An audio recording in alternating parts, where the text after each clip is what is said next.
Genesis chapter 32. And Jacob went on his way, and the angels of God met him, and when Jacob saw them, he said, "This is God's host." And he called the name of that place Mahanaim. And Jacob sent messengers before him to Esau his brother unto the land of Seir, the country of Edom. And he commanded them, saying, Thus shall ye speak unto my lord Esau, Thy servant Jacob saith thus, I have sojourned with Laban, and stayed there until now.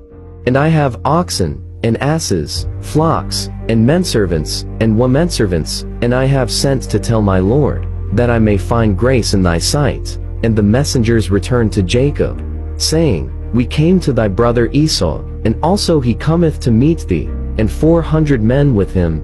Then Jacob was greatly afraid and distressed, and he divided the people that was with him, and the flocks, and herds, and the camels, into 2 bands, and said, If Esau come to the one company, and smite it, then the other company which is left shall escape.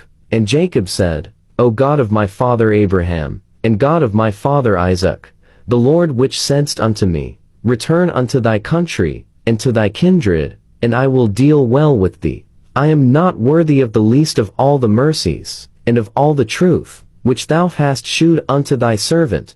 For with my staff I passed over this Jordan, and now am become 2 bands.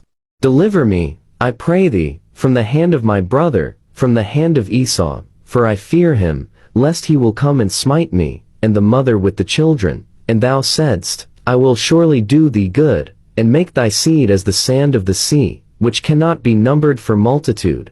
And he lodged there that same night, and took of that which came to his hand a present for Esau his brother, 200 she-goats, and 20 he-goats, 200 ewes, and 20 rams, 30 milch camels with their colts, 40 kine, and 10 bulls, 20 she-asses, and 10 foals.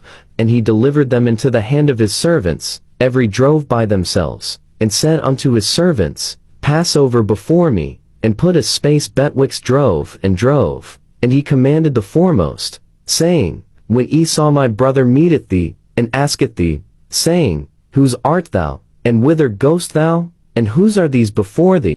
Then thou shalt say, They be thy servant Jacob's, it is a present sent unto my lord Esau, and, behold, also he is behind us. And so commanded he the second, and the third, and all that followed the droves, saying, On this manner shall ye speak unto Esau, when ye find him, and say ye moreover, Behold, thy servant Jacob is behind us. For he said, I will appease him with the present that goeth before me, and afterward I will see his face, peradventure he will accept of me.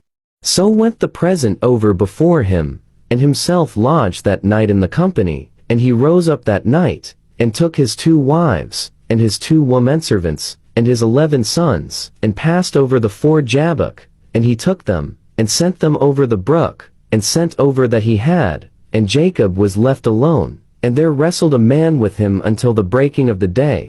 And when he saw that he prevailed not against him, he touched the hollow of his thigh, and the hollow of Jacob's thigh was out of joint, as he wrestled with him. And he said, Let me go, for the day breaketh. And he said, I will not let thee go, except thou bless me. And he said unto him, What is thy name? And he said, Jacob. And he said, Thy name shall be called no more Jacob, but Israel, for as a prince hast thou power with God and with men, and hast prevailed.